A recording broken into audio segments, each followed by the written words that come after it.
free speech is always under attack. It's been under attack throughout all of American history. At any point in time, you can find people saying, actually, we should shut those voices down. And the people saying that are always the people who have cultural power, right? The people who have cultural power in any given moment, they always want to silence their critics. It's like a human nature tendency in every society on earth. The concept of letting other people speak and letting everyone have an opinion, that's pretty actually rare. More common is to say they're the enemy, we have more power, let's freaking kill them or throw them in prison. So essentially, the people that have cultural power always want to get rid of free speech. McCarthyists essentially wanted to get rid of free speech because of the threat of communism. The slaveholders wanted to get rid of free speech for abolitionists like William Lloyd Garrison and Frederick Douglass because, they were threatened. Who has cultural power today? In some way, you can always see who has cultural power by who is trying to get rid of free speech, right? Because they're assuming getting rid of it will benefit them. They're assuming they won't be thrown in prison or canceled or have their lives destroyed. So the people calling to get rid of free speech are quite often, almost always, the ones with the cultural power who would benefit from such a change. And in the year, 2023, that happens to be because of recent changes in American history and culture. That happens to predominantly be people with liberal views on issues like race and gender, right? Like, for example, to give one example, I may get the facts slightly wrong here, but Abigail Shrier, who wrote a book critical of trans activist ideology, I think the marketing campaign on Amazon, it was suspended. Like, her book was suspended for a little while, and I think it may also have been taken off of the Target website, right? And it's not a bigotry screed it's a journalistic account of how certain young teen girls are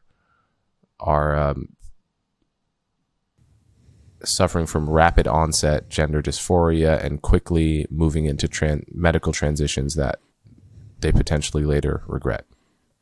And it's like happening within groups, right? Like, she specifically does research around how it's like happening in clusters, essentially, if I'm not mistaken. Right, which you would not expect if it was, which suggests a social contagion element. Anyway, that's her thesis. Agree with it or don't, that's her thesis. Generally, you're allowed to write a book with a thesis about society, and it doesn't get taken off major booksellers, even if it's crazy, right? There are thousands of crazy, horrible, vicious arguments in books. They never get taken down. On the other hand, if you were a a very left-wing pro-trans activist, there's no book you could write crazy enough to get it removed from the Target website at this moment.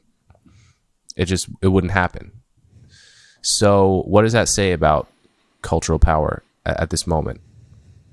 I'm not talking about political power. I'm not talking about who has money or who is in the halls of Congress.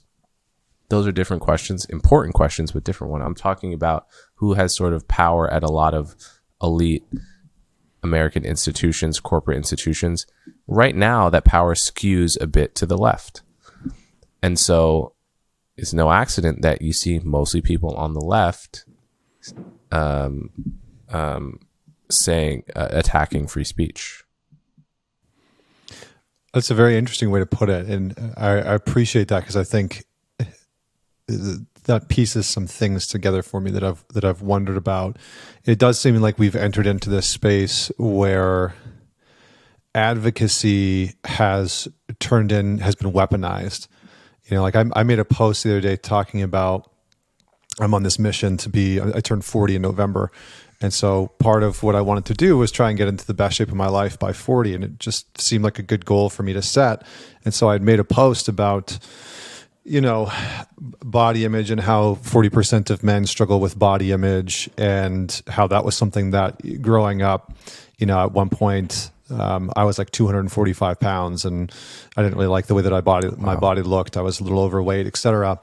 And I started to talk about how really getting into, keeping care of my body and working out 6 times a week and eating healthy has been incredibly rewarding. And it's changed and altered the way that I view my body.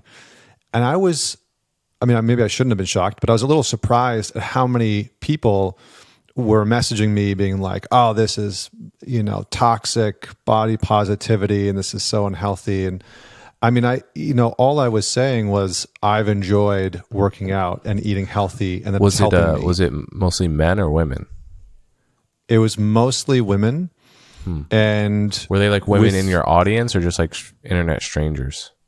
A little bit of both.